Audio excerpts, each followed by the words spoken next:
Welcome to new exam. आज है 5 जुलाई 2020 और 5 जुलाई 2020 से करंट अफेयर्स की जितनी भी इंपॉर्टेंट क्वेश्चन बनेंगे वो हम इस वीडियो में डिस्कस करेंगे। तो दोस्तों वीडियो को लास्ट तक जरूर देखिए, क्योंकि हम आपसे लास्ट में एक क्वेश्चन पूछेंगे, उसका आंसर आपको कमेंट बॉक्स में देना है। और वीडियो अच्छा लगे तो लाइक और शेयर जरूर कीजिए, हमारे चैनल को सब्सक्राइब कीजिए और बेल आइकन पर क्लिक कीजिए, जिससे कि आपको डेली करंट मिलता रहे। तो चलते हैं आज की करंट अफेयर्स पर। हाल ही में अंतर्राष्ट्रीय सहकारिता दिवस कब मनाया गया? तो ये कब मनाया गया?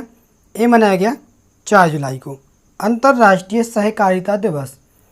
अंतर्राष्ट्रीय सहकारिता दिवस सहकारी आंदोलन का एक वार्षिक उत्सव है जो जुलाई के पहले शनिवार को होता है। कब होता है? जुलाई के पहले शनिवार को। अब वो तारीख कोई भी हो सकती, तो इस बार पड़ी है 4 जुलाई। वर्ष 2020 की theme cooperatives for climate action है। क्या है इस बार की theme? Cooperatives for climate action, जो कि बहुत इंपॉर्टेंट होती है थीम। तो आप इनको लिखते जाइए, नोट करते जाइए, क्योंकि हर एक इम्पोर्टेंट डे की विषय और जो कुछ थीम बोलते हैं वो इम्पोर्टेंट होती हैं। और इस दिन का महत्व सहकारी समितियों और समाज और दुनिया में उनके योगदान के बारे में जनता में जागरूकता लाना है। और इम्पोर्टेंट डे मनाया गया 1 जुलाई को मनाया गया राष्ट्रीय डाक कर्मचारी दिवस, और 2 जुलाई को मनाया गया विश्व खेल पत्रकार दिवस, और 4 जुलाई को मनाया गया अंतर्राष्ट्रीय सहकारिता दिवस। तो दोस्तों क्वेश्चन नंबर 1 से इतनी जानकारी मिलती है। चलते हैं अगले क्वेश्चन पर। हाल ही में वैश्विक ई कचरा मॉनिटर 2020 की रिपोर्ट के अनुसार दुनिया ने 2020 में कितने मिलियन टन ई कचरा का रिकॉर्ड दर्ज किया है? तो ये कितना किया है? ये किया है 53.6 मिलियन टन का। संयुक्त राष्ट्र की एक रिपोर्ट में पाया गया है कि दुनिया ने 2019 में, कब? 2019 में रिकॉर्ड 53.6 मिलियन टन ई कचरा फेंका है। Global e waste monitor 2020 report में पाया गया है कि 10.1 मिलियन टन के साथ चीन ई कचरा का सबसे बड़ा योगदानकर्ता था, और 6.9 मिलियन टन के साथ अमेरिका दूसरे स्थान पर है। 3.2 टन के साथ भारत तीसरे स्थान पर है। यह तीनों देश मिलकर 2019 में लगभग दुनिया के लगभग 38% ई कचरे के हिस्सेदार हैं। तो दोस्तों क्वेश्चन नंबर 2 से इतनी जानकारी मिलती है। उसमें जो 2019 में भारत का अपने देश का स्थान क्या था, तो वो तीसरा था। कितने? 3.2 मिलियन टन के साथ। तो इम्पोर्टेंट है, इसको आप याद कर लेना। चलते हैं अगले क्वेश्चन पर। हाल ही में किस राज्य में पुलिस ने बढ़ती आत्महत्याओं की घटनाओं को नियंत्रित करने के उद्देश्य एक हेल्पलाइन सेवा, क्या नाम है उसका? आसपास। क्या? एक हेल्पलाइन सेवा आसपास शुरू की है। तो ये किस राज्य ने की? एक ही है मध्य प्रदेश ने। किसने? मध्य प्रदेश राज्य सरकार ने एक की है आसपास योजना। मध्य प्रदेश में पुलिस ने बढ़ती आत्महत्याओं की घटनाओं को नियंत्रित करने के उद्देश्य से एक हेल्पलाइन सेवा शुरू की है। इस हेल्पलाइन सेवा का उद्देश्य किसी भी तरह से पीड़ित व्यक्ति की मदद करना है। और अगर हम आपको बताएं कि एक प्रॉपर किस जगह से हुई, तो मध्य प्रदेश का बैतूल जिला। कहाँ से? बैतूल जिला। पुलिस द्वारा शुरू की गई गाइडलाइन सेवा का नाम आसपास रखा गया, जिसमें व्यथित, परेशान या उदास व्यक्ति अकेला महसूस ना करे। अब बात आती है मध्य प्रदेश की। तो मध्य प्रदेश के बारे में और जानें तो मध्य प्रदेश का जो गठन हुआ था वो हुआ था 1 नवंबर 1956 को। मध्य प्रदेश की राजधानी है भोपाल, और यहाँ के मुख्यमंत्री हैं शिवराज सिंह चौहान, और राज्यपाल है लालजी टंडन, और यहाँ के जो चीफ जस्टिस हैं वो है अजय कुमार मित्तल। यहाँ पर लोकसभा सीटें हैं 29, राज्यसभा सीटें हैं 11, और विधानसभा सीटें हैं 230, और यहाँ पर ज़िले हैं 52। यहाँ के जो इम्पोर्टेंट राष्ट्रीय उद्यान, एक तो है बांधवगढ़ राष्ट्रीय उद्यान, एक है माधव राष्ट्रीय उद्यान, और एक सतपुड़ा राष्ट्रीय उद्यान। यहाँ पर जो इम्पोर्टेंट बांध है बाणसागर बांध सोन नदी पर, भीमगढ़ बांध बैनगंगा नदी पर, गांधी सागर बांध चंबल नदी पर, इंदिरा सागर बांध नर्मदा नदी पर, और ओमकारेश्वर बांध नर्मदा नदी पर। यहाँ पर जो पंजीकृत जीआई टैग मिले इम्पोर्टेंट, एक तो मिला है चनेरी फैब्रिक को, इंदौर के चमड़े के खिलौने दतिया के बैल, मेटल वेयर और टीकमगढ़ रतलामी सेव। तो इतनों को जीआई टैग मिला है। और कुशल श्रमिकों के लिए रोजगार सेतु योजना भी मध्य प्रदेश में चल रही है। जीवन शक्ति योजना जो कि महिलाएं इसमें 11 रुपये में मास्क बनाएंगी। और टॉप पेरेंट एक जे स्टूडेंट के लिए ऐप है जो कि मध्य प्रदेश सरकार द्वारा चलाया गया।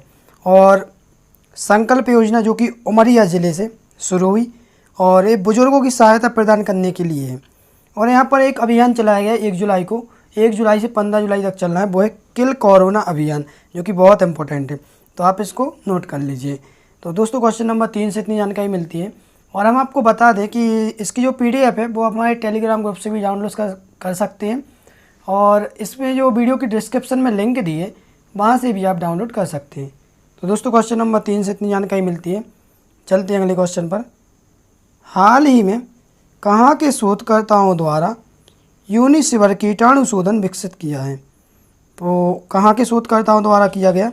ये किया गया IIT रुड़की के शोधकर्ताओं द्वारा। IIT रुड़की के शोधकर्ताओं ने एक कीटाणु शोधन बॉक्स विकसित किया है जिसका उपयोग व्यक्तिगत सामान, चिकित्सा उपकरण, PPE, कपड़ों आदि के लिए किया जा सकता है। इसे यूनिसिवर बॉक्स कहा जाता है। इसमें विशेष रूप से डिजाइन किए गए अत्यधिक परावर्तक ज्यामिति के साथ लेपित एक धातु शामिल है जो व्यक्तिगत सामानों को कीटाणु रहित करने के लिए UVC प्रकाश के कैलिब्रेटेड मार्ग की स्थापना करता है। तो दोस्तों क्वेश्चन नंबर 4 से इतनी जानकारी मिलती है। चलते हैं अगले क्वेश्चन पर। हाल ही में ArcelorMittal ग्रुप द्वारा किस राज्य में क्षमता विस्तार और बुनियादी ढांचे पर 2000 करोड़ रुपए का निवेश किया जाएगा? तो ये किस राज्य में किया जाएगा? ये किया जाएगा गुजरात में। ArcelorMittal ग्रुप गुजरात में क्षमता विस्तार और बुनियादी ढांचे पर 20,000 करोड़ रुपए का निवेश करेगा।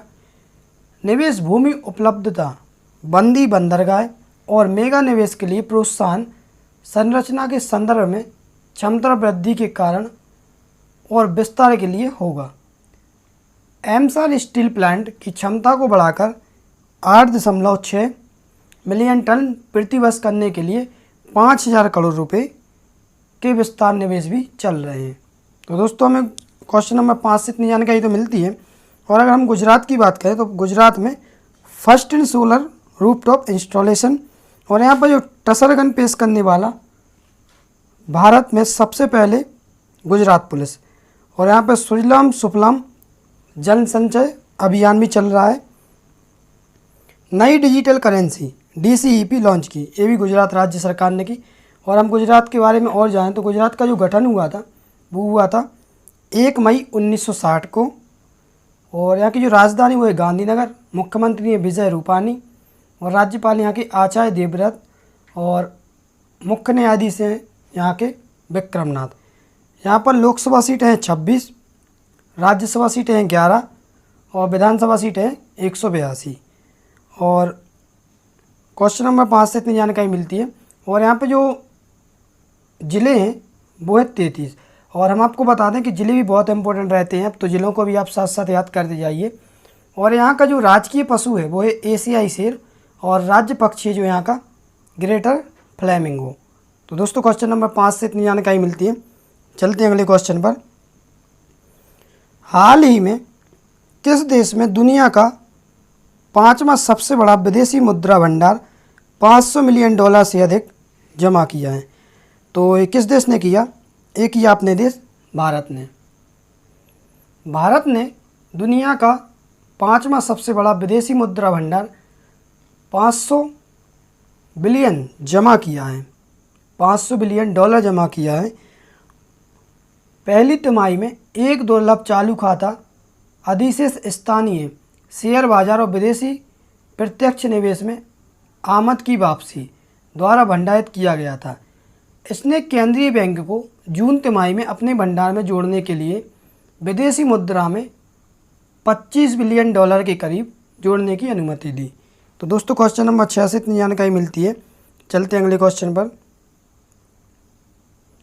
हाल ही में विश्व बैंक ने भारत में सूक्ष्म लघु और मध्यम उद्यमों MSME को वित्त के प्रवाह को बढ़ाने के लिए कितने लाख डॉलर ऋण की मंजूरी दी है?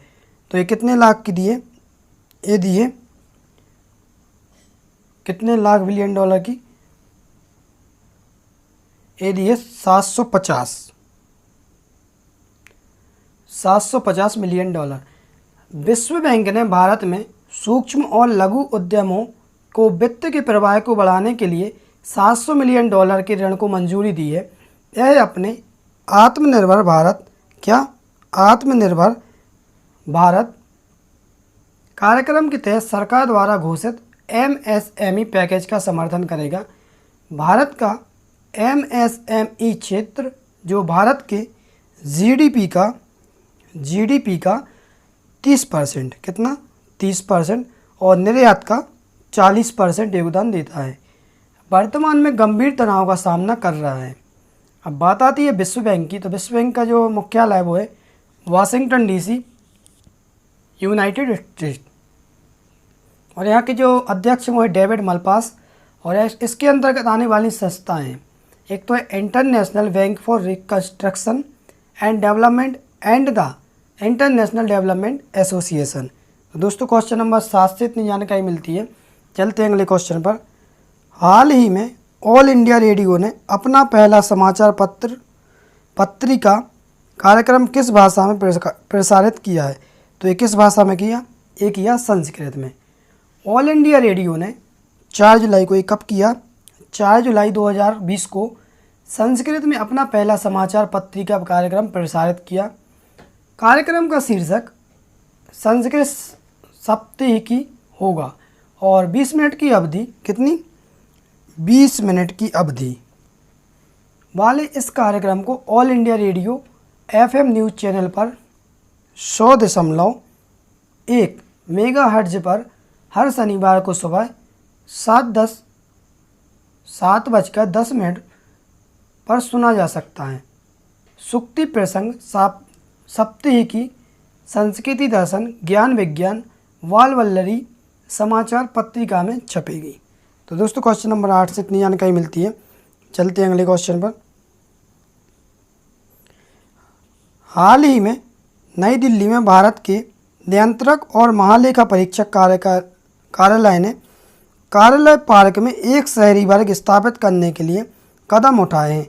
शहरी वन आत्मनिर्भर कब तक हो जाएगा? तो ये कब तक हो जाएगा? ये हो जाएगा 2021 तक। नई दिल्ली के भारत के नियंत्रक और महालेखा परीक्षक के कार्यालय पार्क में एक शहरी वन स्थापित करने के लिए कदम उठाए हैं। जंगल पेड़ों से भरा है जिसमें मूल निवासी पेड़ हैं। क्या है? जंगल पेड़ों से भरा है जिसमें मूल निवासी पेड़े हैं और 3 आयामी बहुस्तरीय समुदाय हैं जो एकल स्तरित लॉन की हरियाली के सतह क्षेत्र का 30 गुना है। अक्टूबर 2021 तक, कब? अक्टूबर 2021 तक शहरी वन आत्मनिर्भर हो जाएगा। तो दोस्तों क्वेश्चन नंबर 9 से इतनी जानकारी मिलती है। चलते हैं अगले क्वेश्चन पर। हाल ही में स्वच्छ सर्वेक्षण 2021 के लिए टूल किट किसने लॉन्च की? तो ये किसने की? ये की हरदीप सिंह पुरी ने। आवास और शहरी मामलों के मंत्री हरदीप सिंह पुरी ने स्वच्छ सर्वेक्षण 2021 के लिए टूल किट लॉन्च किया है। यह आवास और शहरी मामलों के मंत्रालय द्वारा आयोजित शहरी भारत के वार्षिक स्वच्छता सर्वेक्षण का 6वां संस्करण है। श्री पुरी ने पुरस्कारों को एक नई श्रेणी की भी घोषणा की जिसका शीर्षक स्वच्छ दुरक्षण सम्मान स्वच्छ सर्वेक्षण 2021 का हिस्सा था। तो दोस्तों क्वेश्चन नंबर 10 से इतनी जानकारी मिलती है। चलते हैं अगले क्वेश्चन पर। हाल ही में किसको भारत के राष्ट्रीय राजमार्ग प्राधिकरण के अध्यक्ष के रूप में जनवरी 2021 तक 6 महीने का विस्तार दिया गया है? तो ये किसको दिया गया? एक दिया सुखबीर सिंह संधू को। वरिष्ठ नौकरशाह सुखबीर सिंह संधू को भारत के राष्ट्रीय राजमार्ग प्राधिकरण के अध्यक्ष के रूप में जनवरी 2021 तक, कब दिया?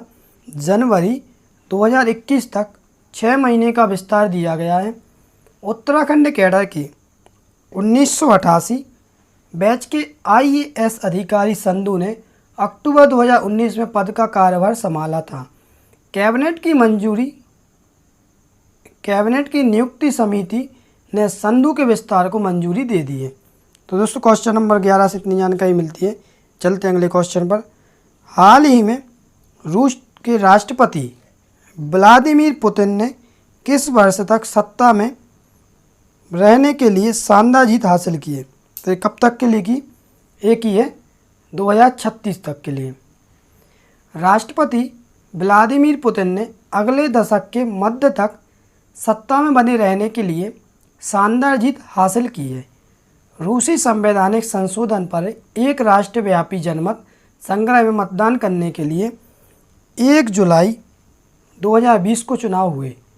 2 दशकों तक शासन करने वाले पुतिन 2036 तक राष्ट्रपति बने रहेंगे।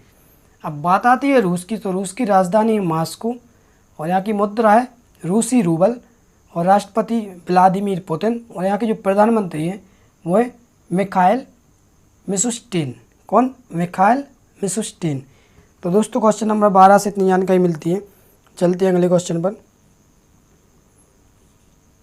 हाल ही में आयकर विभाग की ई फाइलिंग पोर्टल में किस धारा के तहत टीडीएस दर की गणना करने की कार्य क्षमता सक्षम की गई है? तो ये कितनी की गई? ये की गई 194N। आयकर विभाग की ई पोर्टल में धारा 194N के तहत टीडीएस दर की गणना करने की कार्य क्षमता सक्षम की गई है। हालांकि यह सेवा केवल बैंकों, कहाँ? बैंकों, केवल बैंकों, सहकारी समितियों और डाकघरों द्वारा आधिकारिक उपयोग के लिए है। ई फाइलिंग पोर्टल पर क्विक लिंक्स सेक्शन के तहत वेरिफिकेशन ऑफ अप्लाइबिलिटी US 194N नामक एक नया सब सेक्शन डाला गया है। तो दोस्तों क्वेश्चन नंबर 13 से इतनी जानकारी मिलती है। चलते हैं अगले क्वेश्चन पर।